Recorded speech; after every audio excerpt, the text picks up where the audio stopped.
이익. 그의 사상은 제자들에게 이어져 한 줄기는 권철신 정약용의 실학사상으로 또 한 줄기는 안정복, 허전의 경학적 개혁 사상으로 확산되었다. 우리나라 실학사상가의 태도를 꼽을 때 흔히 성호, 이익을 든다. 실학사상이란 무엇인가? 그것은 지난날의 잘못된 제도를 뜯어고쳐서 나라와 사회를 부강하게 하고 살찌우자는 개혁의 이론이다. 그러기에 17세기부터 19세기 사이에 우렁했던 실학사상을 두고 한국의 문예부흥운동이라고 말한다.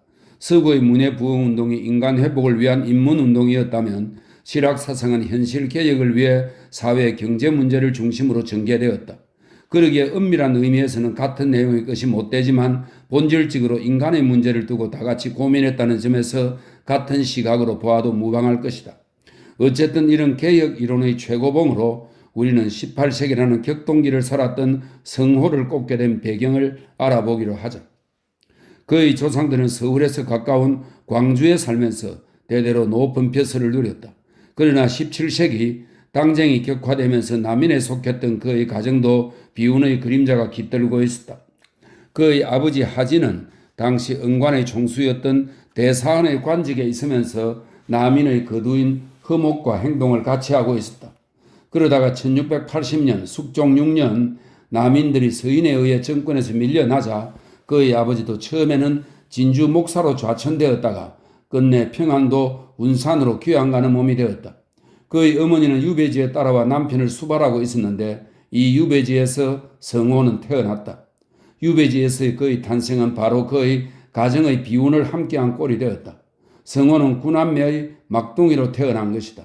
보통 가정에서 항용 그리했듯 막둥이로서 아버지의 사랑을 독차지했을 텐데 그가 돌이 채 다가오지도 않을 적에 그의 아버지는 배소해서 죽었다.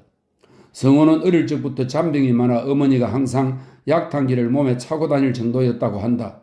어린 성호는 곧바로 고향 첨성리로 돌아왔다.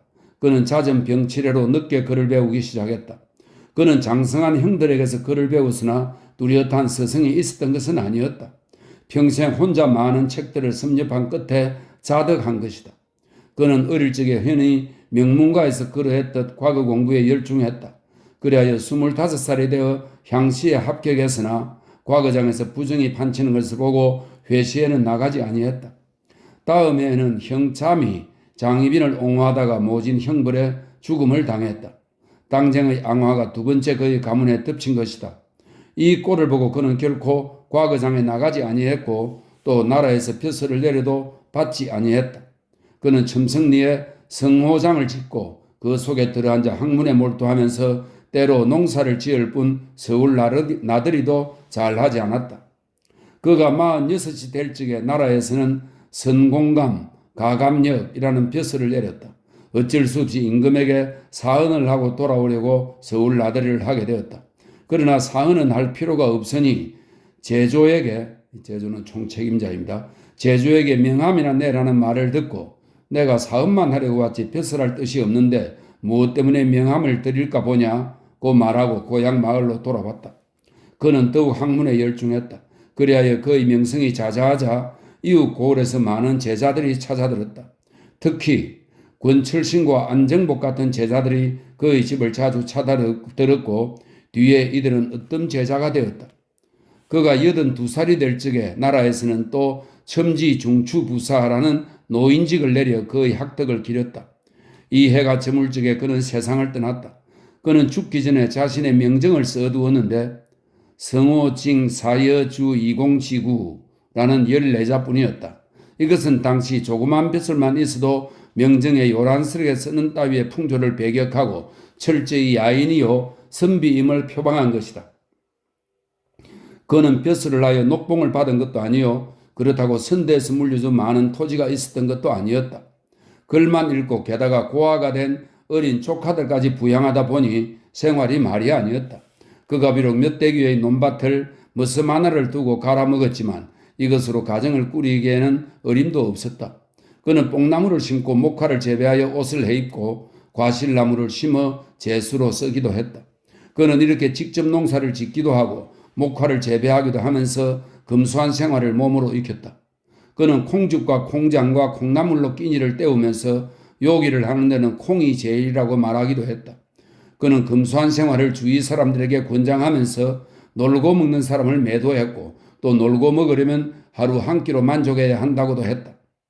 그가 늙어서는 송곳을 꽂을 한 채의 땅도 없었다고 토로했다. 이렇게 가난한 속에서도 그는 다음과 같은 일화를 남기고 있다. 그의 외아들 맹휴가 고을 원사리를 나가 끼니를 못 때우는 아버지를 생각해서 먹을거리를 보내주었다. 성호는 이 물건들을 내치면서 아들에게 이런 편지를 보냈다. 무릇 백성에게서 거두어 드리는 것은 열이면 여덟, 아홉이 비리인데 이런 것으로 아버지를 복량하는 처사가 옳겠느냐? 내가 나의 밭을 일구어 주림을 구하고 수위를 면할 수 있으니 역겨운 고기는 마땅히 깨워낼 것이니라. 한치라도 부정한 것이라도 생각되면 받아들이지 않는 모습을 엿볼 수 있을 것이다. 이런 생활 속에서 그의 검소와 절약의 생활 철학이 나왔다. 그래야 그는 제사를 지낼 적에도 간단하게 차렸고 또 서인들은 제사를 지내지 않고 천신, 이 천신은 철 따라 나는 음식물을 조상의 신주에게 바치는 의식입니다. 천신으로 대신해도 된다고 하였다. 또 그의 아내가 아들의 임지에서 죽자 그의 아들에게 상례를 아주 간단하게 할 것을 다 이루면서 간소하게 하는 절차까지 일러주었다. 또한 그뿐만 아니라 모든 예식에 있어서 간소하게 하라는 글들을 제자들에게 보내기도 했고 그 의식에 관한 것을 손수 저술하기도 했다. 이런 생활은 또 다른 방식으로 표현되기도 했다. 그는 사람을 접할 적에 신분이 귀하다고 특별히 접대하지도 않고 신분이 낮다고 해 푸대접하지도 아니했다.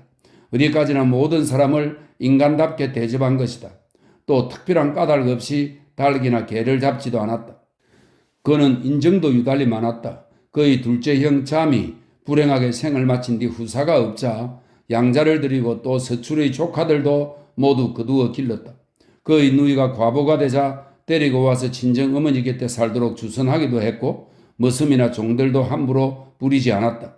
그가 죽을 적에 명정에 쓴 내용에서 보이듯이 철저한 야인으로 어쩌면 그가 가장 좋아하던 시골의 농부답게 살아간 것이다. 대개 지식인은 관념의 세계에 빠지기 쉽다. 그러나 성호는 몸소 실천을 보인 것은 물론 이러니와 그의 현실관 또한 당면의 과제를 중심으로 전개되었다. 그도 조선조의 선비가 대개 그러했듯 경악을 소홀히 한 것은 아니나 현실 문제를 적극성을 띠고 계몽적 방법으로 타개하려고 한 점이 두드러진다 하겠다. 그의 현실개혁 이론을 나누어 살펴보면 대개 다음과 같다. 첫째는 그의 농업사상이다. 그는 철저한 농본주의자였다. 농업의 생산품은 인간의 삶을 영위하는 기초단계로 이해하여 농업의 경영이 곧 나라와 개인의 부를 이룩할 수 있는 지름길이라고 보았다. 그리하여 상업활동은 만리로 보아 이를 억제하려 했다. 이것은 중국이나 우리나라에서 전통적 경제관이기는 하나 당시 농업이 황폐해가고 있는 현실을 염려한 데서 나온 생각일 것으로 보인다. 둘째는 토지의 균분이다. 그는 당시 대지주가 생겨 소나나 되지 않고 부를 축적하는 대신 농민들은 농사지을 땅이 없는 현실을 목도했다. 그래야 토지의 균분을 위해 영업전 제도를 주장했다. 다시 말해서 일정한 토지를 매매하지 못하게 하면 농민들은 농토를 보존하고 대지주는 영업전의 한도 이상은 차차 팔게 되어 토지를 고루 소유하게 된다는 이론이다. 셋째는 신분제도의 문제이다. 서자들의 사회 진출을 막는 처사는 옳지 못하다고 보았고 노비들은 양반에 얽매여 농업에 종사할 수 없는 폐단을 지적했다. 넷째는 당쟁에 대한 폐단을 지적했다. 당쟁은 바로 이익을 차지하기 위한 싸움에서 나온다고 보았고 그 이익의 대상은 바로 벼슬자리라고 지적했다. 그리하여 과거의 폐단이 일어나기 때문에 과거 제도를 고쳐야 한다고 주장했다. 끝으로 그의 주장의 핵심이 되는 부분으로 자주정신을 강조했다. 우리나라는 결코 중국에 예속될 수 없을 뿐만 아니라 자주정신의 함량을 바로 생존의 밑거름으로 이해한 것이다. 그래야 역사에 있어서 사만정통론 등을 주장하여 자주의 역사를 강조한 것이다. 이런 그 여러 사상은 그의 제자들에게 이어졌다. 한 줄기는 권철신, 정약용으로 이어져 서학과 과학을 토대로 한 실학사상으로, 또 한 줄기는 안정복, 허전으로 이어져 자주 역사와 경학적 개혁 사상으로 확산된 것이다. 이들을 실학사상가 중에서 경세치용학파라고 부른다. 그는 수를 누리면서 한편으로는 가난 속에서 살았지만 많은 제자를 기르고 방대한 저수를 남겨 우리의 역사에 찬란한 빛을 던지고 있다. 단지 그의 개혁 이론이 봉건체제의 모순을 전면적이거나 철저하게 뜯어고치려는 것보다 온건하고 점진적인 방법을 제시했다는 한계를 지적받기도 한다. 그러나 그의 심중에 그런 의지를 지니고 있었더라도 몰락한 남인이요 주목받는 가문이라는 정치 환경을 감안하면 그 한계를 충분히 납득할 수 있는 심정이 서게 될 것이다.